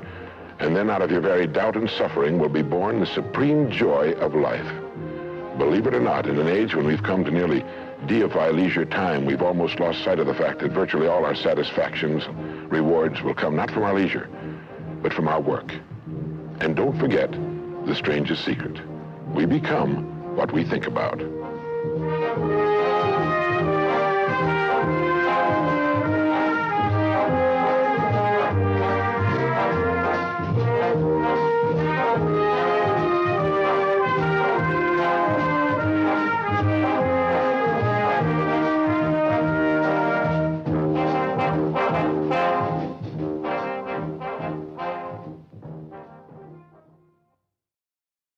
Hello, this is Earl Nightingale, and this recording, The Magic Word, is the first of 12 you'll receive in this series titled How You Can Lead the Field in the Modern World. Before we start, I'd like you to know that I'm not going to try to tell you how to live your life. That's none of my business, nor is it anybody else's business. That's your business. Nor is this Lead the Field program a collection of pleasantries, platitudes, or Pollyanna. It is a summation of more than 20 years of research on one subject, and that is, why do some people do so well in life, while so many more do not? And the first thing let's talk about is the magic word. The experts call it the most important word as far as the results we get from life are concerned in this or any other language, and that word is attitude. It is our attitude toward life which will determine life's attitude toward us. Let's face the fact honestly that we shape our own lives, and the shapes of them will be determined by our attitudes. A person with a poor attitude toward learning, for example, isn't going to learn much until he changes his attitude. If we take the attitude that we cannot do something, we generally will not do it. An attitude of failure, and we're whipped before we start. So we know then that what we receive from life, what we accomplish or fail to accomplish, is due in large measure to our overall attitude. William James of Harvard University put it this way: "The greatest discovery of my generation is that human beings can alter their lives by altering their attitudes of mind." And isn't it wonderful that we have this measure of control? Before we start talking about our attitude toward the world, let's talk about our attitude toward ourselves, since it is the attitude we take toward ourselves which determines our attitude toward the world. Now, right here we come to a rather strange fact. We're so familiar with ourselves, we tend to take ourselves for granted. We tend to minimize the things we can accomplish, the goals we can reach, and for some equally strange reason, believe others can accomplish things in our field which we cannot. There are literally millions of human beings living narrow, darkened, frustrated lives, living defensively, simply because they take a defensive, doubtful attitude toward themselves, and as a result, toward life in general.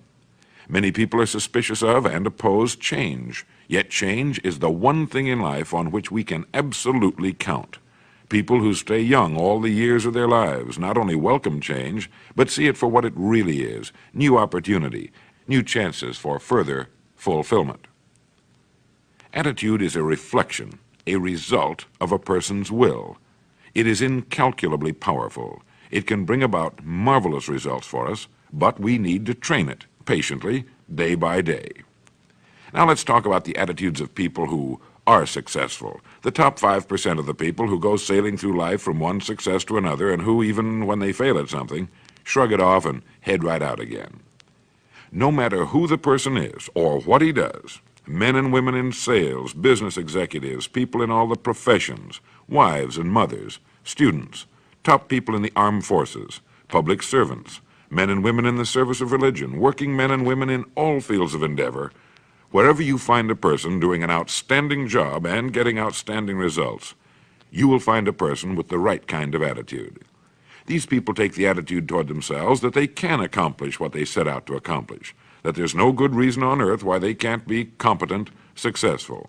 They have a healthy attitude toward themselves and, as a result, toward life and the things they want to accomplish.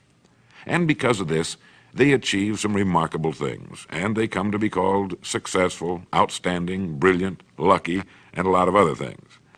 They're quite frequently no more brilliant or outstanding than the majority of the people by whom they're surrounded.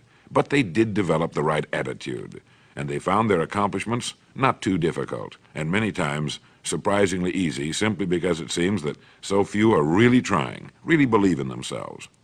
Successful people come in all shapes and sizes and in widely varying degrees of intelligence, background, and so on. But they all have one thing in common. They expect more good out of life than bad. They expect to succeed more than they fail. If you want something worthwhile, take the attitude that there are a lot more reasons why you can have it than there are that you cannot, and set out to earn it. Go after it, work at it, ask for it, and 9 times out of 10, you'll get it.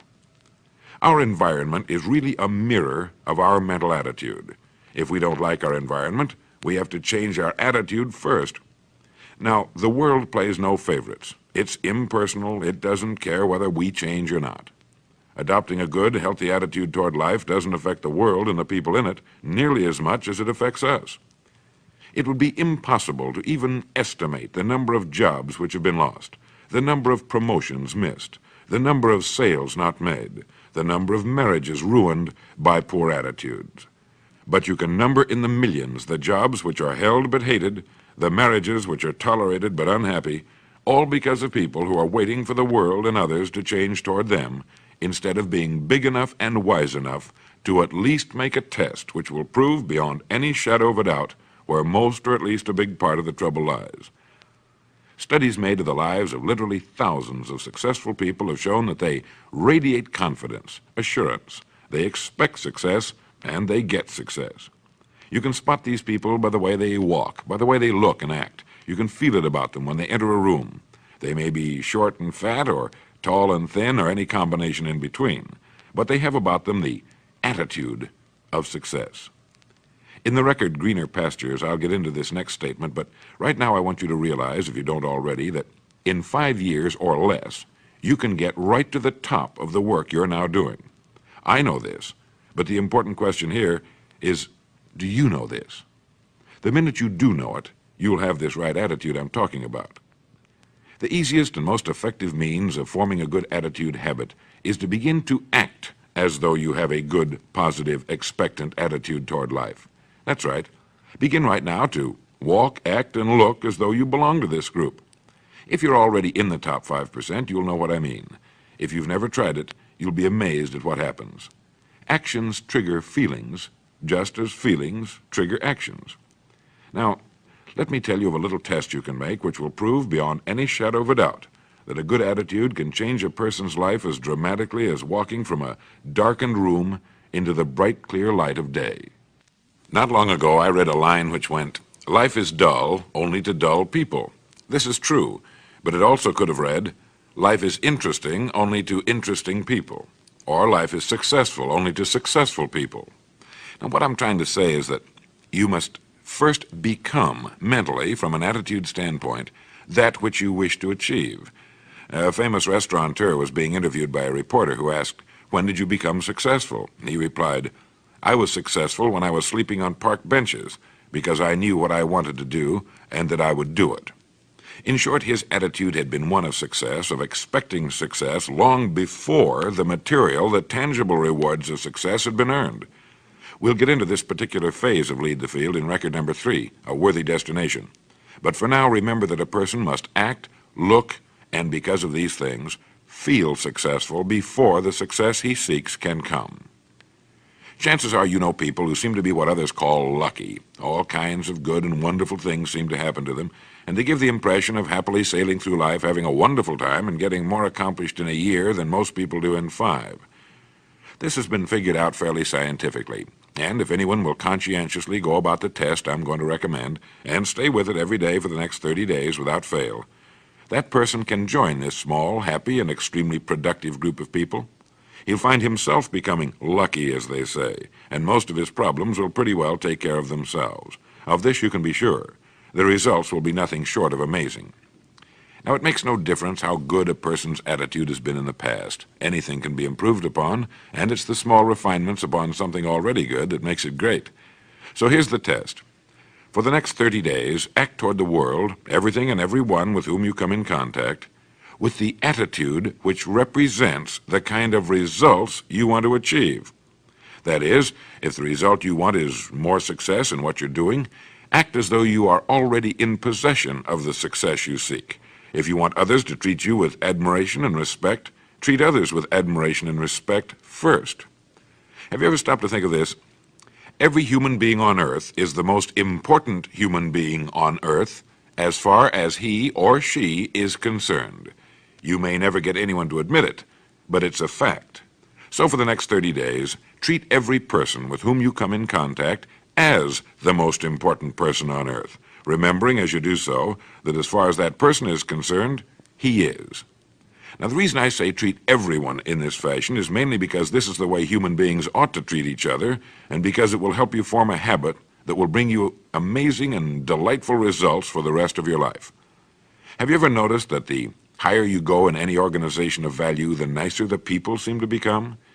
You see, the bigger the person, the easier it is to talk to him, to get along with him, to do business with him. Do you know why? It's because he's got a good attitude, and people with the best attitudes just naturally gravitate toward the top. So for 30 days, act toward others and the world at large in exactly the same manner you want the world and others to act toward you.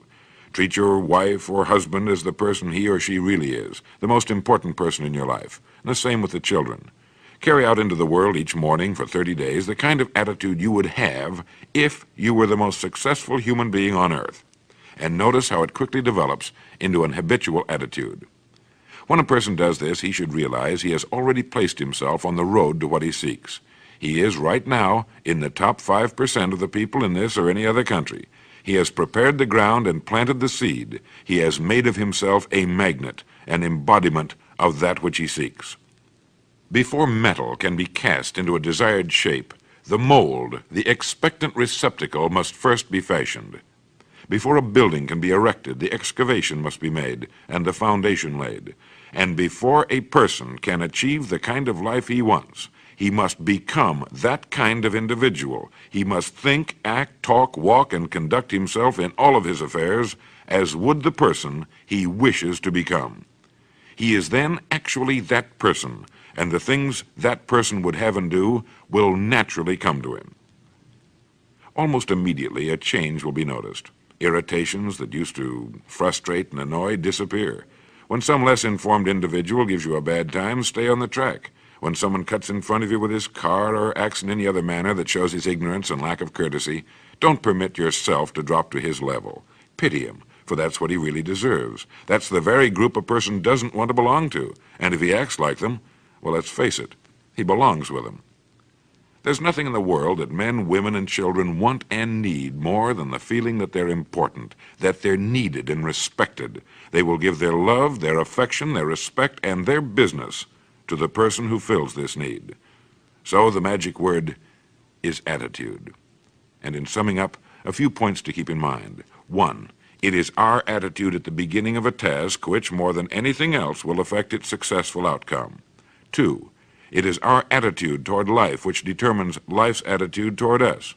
3, we are interdependent. It is impossible to succeed without others, and it is our attitude toward others which will determine their attitude toward us.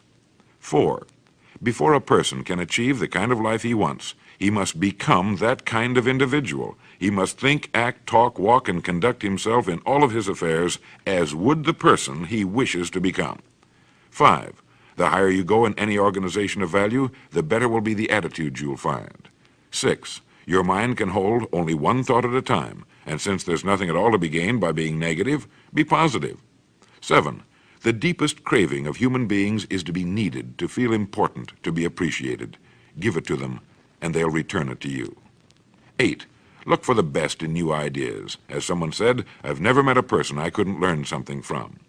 9, don't waste valuable time broadcasting personal problems. It probably won't help you. It cannot help others. 10, don't talk about your health unless it's good. 11, radiate the attitude of well-being, of confidence, of a person who knows where he's going. This will inspire those around you, and you'll find good things will begin happening to you. And 12, lastly, for the next 30 days, treat everyone with whom you come in contact as the most important person on earth. If you'll do this for 30 days, you'll do it for the rest of your life. In the next recording, I'll talk to you about greener pastures. But now, in closing, remember the words of Walter Dill Scott of Northwestern University. Success or failure in any undertaking is caused more by the mental attitude even than by mental capacities. Thank you. For some time now, I've been interested in a discovery about human behavior called self-image psychology. You may already be familiar with the self-image idea. This is the principle that each of us is controlled by his mental picture of himself. If you've thought much about it, I'm sure you agree that a good self-image is vital to our happiness and to the achievement of our goals in life. But if you aren't yet familiar with this new idea, let me introduce it by quoting my old friend Dr. Maxwell Maltz, who said, "The most important psychological discovery of this century is the discovery of the self-image." Our self-image is our own conception of the sort of person I am. Each of us builds a self-image out of his beliefs about himself. It's unconsciously formed from past experiences, our successes and failures, our humiliations and triumphs. It determines the way we interpret other people's reactions to us. In short, this mental picture we have of ourselves turns out to be a kind of life-governing device. Now, that's the most significant part of the whole self-image principle, that our mental picture determines our interpretation of everything that goes on about us, our reactions to life and other people, our feelings, thoughts, actions, even our abilities. We are the person we believe ourselves to be, if we're anywhere near normal, and we're consistently that person in everything. Now, it's interesting, isn't it? It's exciting, too, when we realize that our self-image can be changed. If for one reason or another we've developed an image that's too limited to permit our achieving maximum results in life, that image can be enlarged, improved. There's one point to keep in mind here, though. We can't outgrow the limits we impose on ourselves. Our thoughts, habits, even our abilities must be those of the person we believe ourselves to be. We can set new limits in place of old ones, but we can't surpass the limits of our current self-image. There's a story about a Wisconsin farmer who was walking through his fields one day when he stumbled over a little glass jug in his pumpkin patch. Out of curiosity, he poked a young pumpkin through the neck of the jug, being careful not to break the vine. Then he placed his little experiment back on the ground and walked away. When harvest time came, the farmer was working his way down a row of big ripe pumpkins when he again came upon the glass jug. But this time it looked different. Picking it up, he discovered that the young pumpkin he had poked inside now completely filled its glass prison. Having no more room, it had stopped growing. The farmer broke the jug and held in his hand a runt pumpkin, less than half the size of all the other pumpkins and exactly the shape of the jug. Well, people aren't pumpkins, but our self-image is something like that jug. It determines the size and kind of person we become. The similarity ends with the fact that we can remove our self-imposed limitations by enlarging our self-image. We form a mental picture of ourselves through experience, and we can change that picture the same way, through experience. If the actual experience we need is not available to us, we can, according to self-image psychology, create that experience synthetically.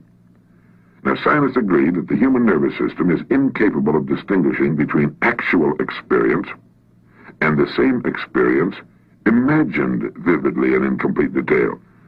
Worry is a good example of this synthetic experience. When a person worries about something, he projects himself mentally, emotionally, even physically, into a situation that hasn't even occurred.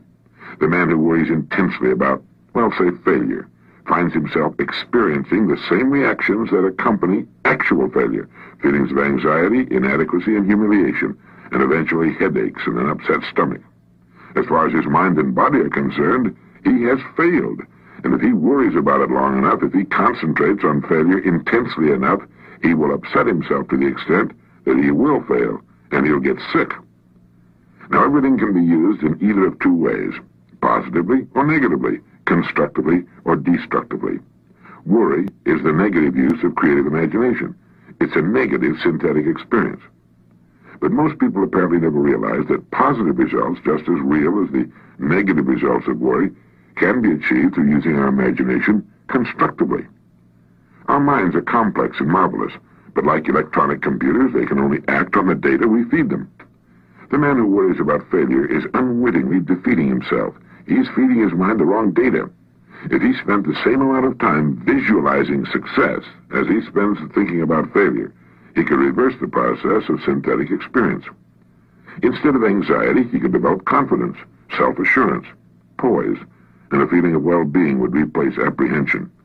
By concentrating on the success he desires, by synthetically experiencing that success, he can expand his self-image into that of a person for whom success is normal, expected. Why not practice holding the self-image of the person you most want to become? This is the person you can become. If you feel you'd like to enlarge your self-image, then I'd like to invite you to join me in some image building. During the next few weeks, listen to this message at least once a day. This way you'll firmly implant in your mind the concept of the self-image. Use your spare moments to concentrate on your goals and the greater success you seek.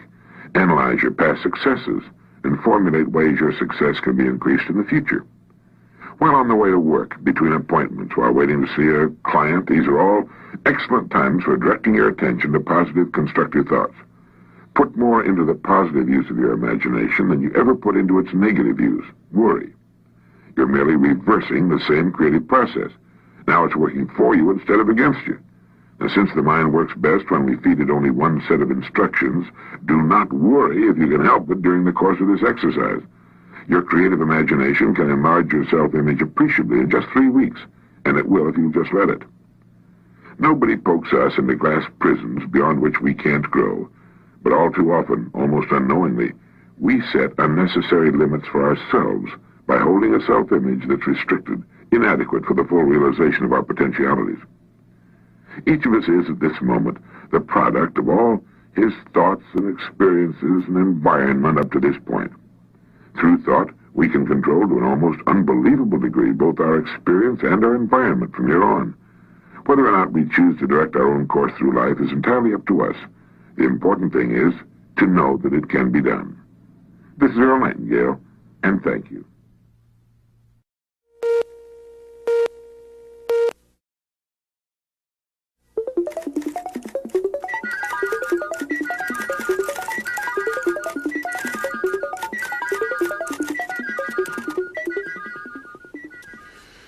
Maybe you saw the news item some time back about a Canadian farmer who sold his Stradivarius violin for, I think it was in the neighborhood of $60,000.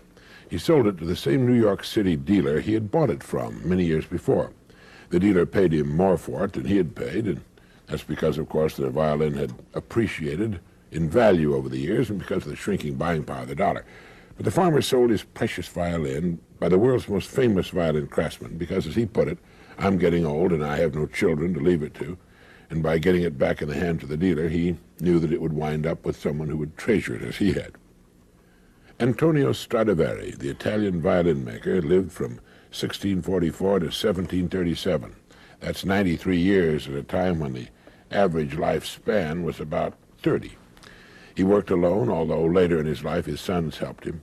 No committee advised him. No one made decisions for him. His tools were primitive, but that was not important. He put himself into his work. All the world's tools couldn't make up for that. When he was finished with an instrument, when he was sure that his work measured up to his own personal standards, he signed his name to it. And today, more than 200 years later, his name is a household word all over the world. Everybody's heard of Stradivarius, the Latin form of the name that he inscribed on his violins. Throughout history, there have always been men with similar standards of excellence. Authors such as William Shakespeare, artists like Leonardo da Vinci, craftsmen like furniture maker Thomas Chippendale and silversmith Paul Revere. Everything they did was done well, not because it had to be, but because they wanted it to be. They had only to please themselves, yet the products of their fertile minds and skillful hands are still collected and admired today. What is it that causes one person to take pride in what he does, while others give little or no thought to the quality of their work at all, do you know? Of course, when we talk about Stradivari or Da Vinci, we're talking about great geniuses, towering talents who found their media and became great in them. There have been many other fine violin makers and artists who took just as much pride and care in their work, but lacked the same quality of talent. There are even today many thousands of craftsmen who will not turn out shoddy work and who are proud to sign their names to their creations. They're in the minority, perhaps. They've always been in the minority. But the respect for quality never changes. It still commands the highest price. It's still revered wherever we find it. And the person creating it has gained for himself two precious assets. First, he's built the kind of security that lasts a lifetime. He need never worry about his income. And second, his work is a source of satisfaction and joy to him. He derives deep satisfaction from being an uncommon person. And now a moment for this message. People who set their own high standards to which they make themselves measure up lead enjoyable, exciting lives. Each task they begin is a fascinating contest to achieve their own standards of excellence. Thank you.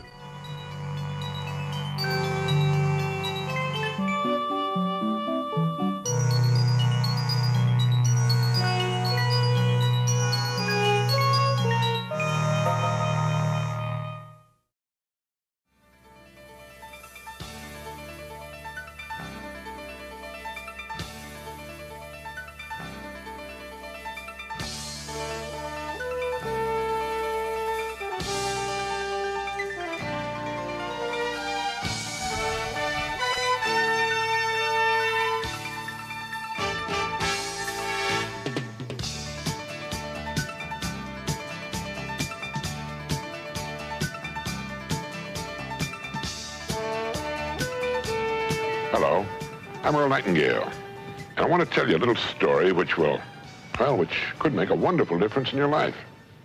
Now, if you already know about everything I'm going to say, you're a remarkable person, and according to the latest statistics, you belong to the top 5% of all the working people in the world. You're to be congratulated. If you don't know about the things I'm going to say, well, you've been holding yourself back, not only on the job, but you're also missing a big percentage of the greatest joy in life. I want to talk about your boss and your relationship with him. How you handle this relationship will determine your success or failure. It will determine how much money you make or do not make. And it will determine whether you're a happy person or an unhappy person. So let's talk about you and your boss. Who is your boss? You have only one. And every working person, from the president of the largest corporation to the shoeshine boy, has the same boss. He is simply the customer. There never has been, there is not now, and there never will be any boss but the customer. He's the one boss you must please. Everything you own, he's paid for. He buys your home, your cars, your clothes. He pays for your vacations and puts your kids through school. He pays your doctor bills and writes every paycheck you will ever receive. He'll give you every promotion you will ever obtain during your lifetime. And he will discharge you if you displease him. Now, sometimes, particularly in these days of, seemingly complex economics and big business, we lose sight of just what business is. It all started back during the most primitive times. A man, in order to fend for himself and his family, had to provide his own food and his own shelter. He had to do his own fighting and fashion his own rough clothes and crude weapons for hunting and materials for fishing. Later, he had to manufacture his own farming implements. In short, each man had to personally take care of every department of life. Now, naturally, it came about that men and women with certain talents appeared. One was particularly adept at fashioning spears, another at fishing, another at hunting, another at making garments, and so on.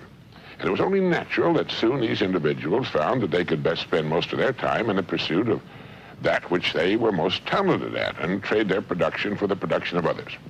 As a result, the man who made spears found that others would give him a share of their food, clothing, and so on if he'd provide them with spears. Thus, trade and commerce began. Now, it's far more complex today, but still based on the same principle. A person's money is the result of his production, and he trades it for things he needs and wants. And it's here that logical discrimination comes into the picture. Now, since his money is the result of his work, it's left to his discretion where he spends it. And it's here that he assumes the role of boss. He will spend his money only with those whom he feels have earned it.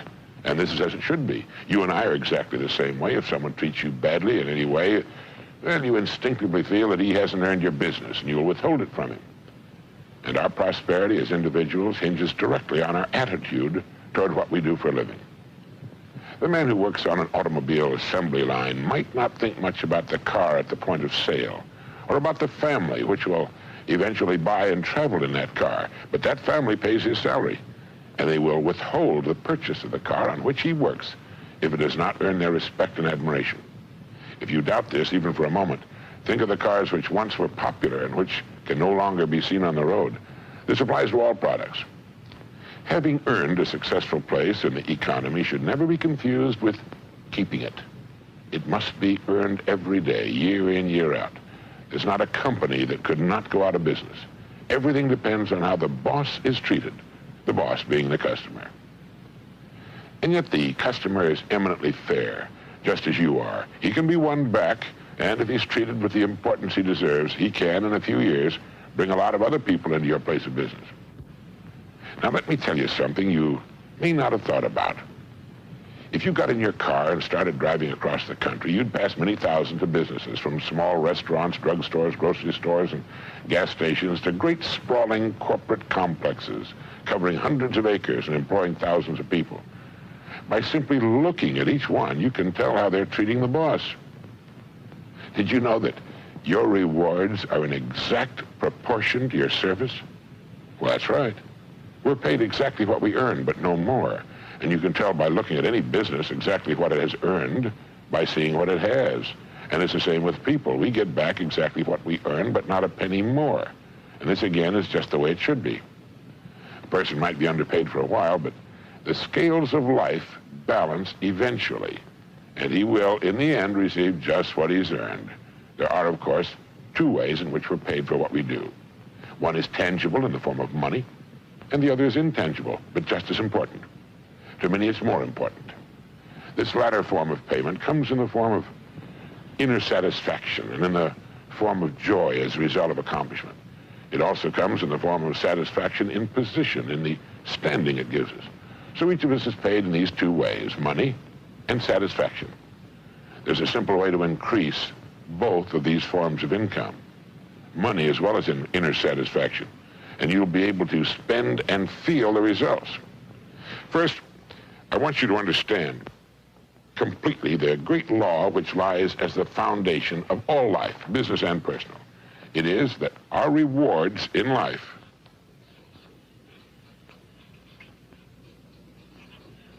will always be in exact proportion to our service.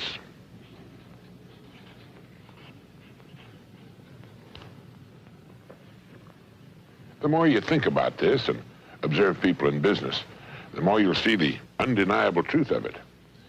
Now try as best you can to estimate the proportion of your total ability you have been giving to your work. I don't think anyone gives 100%. I don't think it's possible to give 100%, day in and day out. I know I don't. But estimate what you consider to be the percentage you have been giving to your work. Would you say it's been 30%, 50%? Anyway, try to decide. Now, since your rewards will be in exact proportion to your service, well, you can increase your income, both financially and from an inner satisfaction standpoint, simply by narrowing the distance between what you have been giving to your work and the 100%, which it may be said you could give under ideal conditions. Now, you don't have to ask for a raise. The income will appear of its own accord and at the right time. You may want to question this, but try to take my word for it. Now, the second point I want to make is this. If you begin to do your work better than you've ever done it before, you will immediately begin to receive incalculably more inner satisfaction. You'll also find what may have been a boring or uninteresting job will take on new meaning and interest. No matter what it is you do during the entire working day, try in every case to do a little more than you have to, more than you're being paid for, because unless you do more than you're being paid for now, you can't justify an increase in pay. And the third point I want to make is this. Each of us is interdependent.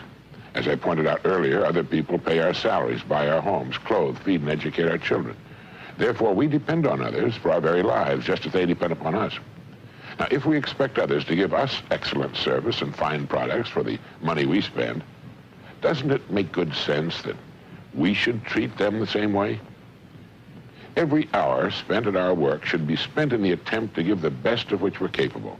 A baker's dozen for the money our company's customers spend for our products and services, and with which our salaries are paid. A person who tries to get the maximum return for the minimum of effort is only kidding himself. Sooner or later, the scales will balance. They must, for that's the law, whether we like it or not. This kind of individual actually shrinks as a person, as a human being, and he has no real place in a dynamic and swiftly changing world. And the fourth point is to try each day to find some way in which the work you're doing can be improved. Now, here again, you're guaranteeing an increase in your income in both categories. We all know that the cynics will laugh at this. I know them, you know them. But I don't know one who could be said to be doing well, do you? I know lots of men and women who are at the top of their fields who live their lives every day in the way I've suggested. Rather than go along with someone who's never proved in his own life that he knows what it's about, I'd prefer to believe the one who said, "As ye sow, so shall ye reap." I feel, as I'm sure you do, that he was more qualified to speak than the know-it-all who's behind in his installment payments. Anyway, it's worth a test. If you follow my suggestions for the next year, you'll be a different person, living a rich, rewarding, and meaningful life. 4 things, all of them simple. 1, remember that our rewards in life will be in exact proportion to our service. 2, by giving your work a larger percentage of your capabilities and talents, you must increase your income substantially. 3, since our lives depend on others, treat others in every facet of your life exactly as you want others to treat you. If you expect others to give you excellent products and services for the money you and your family spend, then you should make certain that your job is handled excellently, since it's the money of others which pays your salary. 4, try to find some way every day in which your work can be improved. And above all, know your boss. He's the customer. Treat him with the respect, care, and courtesy and humor he deserves. Remember that he pays all of your bills every month. He will buy everything you will ever own. He may be, of course, crude, coarse, ignorant, selfish, conniving, and a thoroughgoing savage. He often will be. And here it's more important that you treat him with all the care and attention you can muster. If you don't, and if you permit his attitude to affect yours, you're admitting that he's the stronger person. If you respond the same way he conducts himself, you're admitting you're no better than he is. But most people are nice people. They're people like you and me who want to be liked, who want to get along, and who want to be friends. They have problems and sorrows of their own, of which we're not aware. And they have bad days and disappointments. Make sure that the time they're with you is a high spot in their day, and they'll want to come back, not just because of your company, but because of you. If you will do these things for a year, you'll be surprised and delighted, and you'll find that you wouldn't live any other way for the world. If you're already living this way, you know what I mean. Thank you.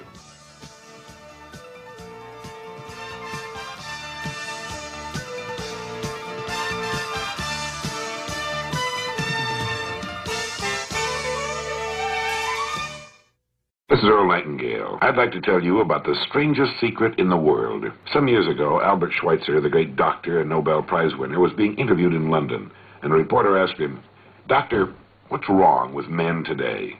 The great doctor was silent for a moment, and then he said, "Men don't think. It's about this that I want to talk with you. We live today in a golden age. This is an era that man has looked forward to, dreamed of, and worked toward for thousands of years. But since it's here, we pretty well take it for granted. Ours is a land of abundant opportunity for everyone. But you know what happens? Let's take 100 men who all start even at the age of 25. If you asked any one of them if he wanted to be a success, he'd tell you that he did. And you'd notice that he was eager toward life. There was a certain sparkle to his eye, an erectness to his carriage, and life seemed like a pretty interesting adventure to him. But by the time these 100 men reach the age of 65, only 5 will have made the grade. Only 5 are successful. When we say only 5% achieve success, we have to define success, and here's the definition. Success is the progressive realization of a worthy ideal. If a man is working toward a predetermined goal and knows where he's going, that man is a success. If he's not doing that, he's a failure. Success is the progressive realization of a worthy ideal. Rollo May, the distinguished psychiatrist, wrote a wonderful book called Man's Search for Himself. And in this book he says, the opposite of courage in our society is not cowardice, it's conformity. A survey was made one time that covered a lot of men, working men, and these men were asked, "Why do you work? Why do you get up in the morning?" 19 out of 20 had no idea. They simply said, "Everyone goes to work in the morning, and that's the reason they do it, because everyone else is doing it." And there you have the trouble today. It's conformity. People acting like everyone else without knowing why, without knowing where they're going. Now, we learn to read by the time we're 7. We learn to make a living by the time we're 25. Usually, by that time, we're not only earning a living, we're supporting a family. And yet, by the time they're 65, the great majority hasn't learned how to become financially independent in the richest land that has ever been known. Why? They conform. They're acting like the wrong percentage group, the 95% who don't succeed. Why do these people conform? Well, let's get back to our definition of success. Who succeeds? The only man who succeeds is the man who is progressively realizing a worthy ideal. He's the man who says, "I'm going to become this," and then begins to work toward that goal. He succeeds because he knows where he's going. Think of a ship leaving a harbor, and think of it with a complete voyage all mapped out and planned. The captain and crew know exactly where the ship is going and how long it will take. It has a definite goal, and it will reach that goal. Now let's take another ship, just like the first, only let's not put a crew on it, or a captain at the helm. Let's give it no aiming point, no goal, no destination. We just start the engines and let it go. I think you'll agree with me that if it gets out of the harbor at all, it will wind up on some deserted beach, a derelict. It can't go anyplace because it has no destination and no guidance. And it's the same with a human being. I'll tell you who the successful people are.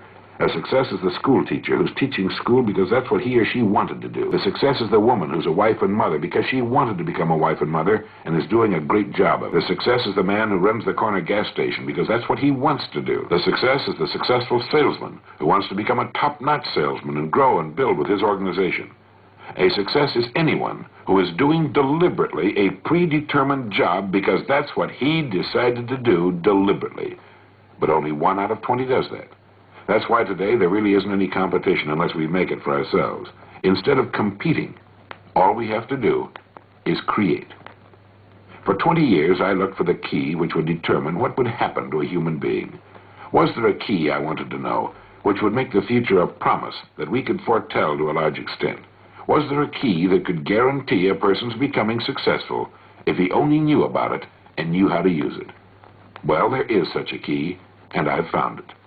Here's the key to success and the key to failure. We become what we think about. Now let me say that again. We become what we think about. Throughout all history, the great wise men and teachers, philosophers and prophets have disagreed with one another on many different things. It's only on this one point that they're in complete and unanimous agreement. Buddha said, "All we are is what we've thought about." Marcus Aurelius said, "A man's life is what his thoughts make of it." Disraeli said, "Everything comes if a man will only wait." I've brought myself by long meditation to the conviction that a human being with a settled purpose must accomplish it, and that nothing can resist a will that will stake even existence for its fulfillment. Ralph Waldo Emerson said this, "A man is what he thinks about all day long." William James said, "The greatest discovery of my generation is that human beings can alter their lives by altering their attitudes of mind." And George Bernard Shaw said, "People are always blaming their circumstances for what they are. I don't believe in circumstances. The people who get on in this world are the people who get up and look for the circumstances they want, and if they can't find them, make them." Well, it's pretty apparent, isn't it? We become what we think about. It stands to reason that a person who's thinking about a definite and worthwhile goal is going to reach it, because that's what he's thinking about, and we become what we think about. Conversely, the man who has no goal, who doesn't know where he's going, and whose thoughts must therefore be thoughts of confusion and anxiety and fear and worry, becomes what he thinks about. His life becomes one of frustration, fear, anxiety, and worry. And if he thinks about nothing, he becomes nothing.